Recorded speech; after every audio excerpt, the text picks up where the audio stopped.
আসসালামু আলাইকুম বন্ধুরা, দেখতে পাচ্ছেন এটি একটি কিয়াম রাইস কুকার।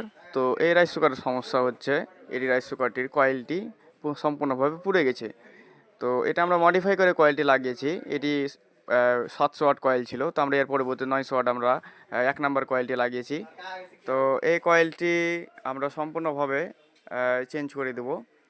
আর দেখতে পাচ্ছেন এখানে আপনারা এই কয়েলের সাথে সাথে আপনারা ম্যাগনেট, নতুন ম্যাগনেট, এই ম্যাগনেটের জন্য কিন্তু অনেক ধরনের প্রবলেম হয়। তো অবশ্যই আপনারা ম্যাগনেটটি ভালো কোয়ালিটির ম্যাগনেটটি লাগাবেন। আপনারা বাজারে দেখতে পাবেন 30 থেকে 35 টাকার ম্যাগনেট কিনা পাওয়া যায়, ওগুলো একদম খারাপ ম্যাগনেট।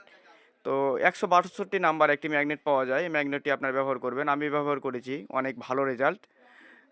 তো আমরা এখানে সকেট, এক্সেসরিজ বা অন্যান্য সব কিছু জিনিস আমরা চেঞ্জ করে দিয়েছি।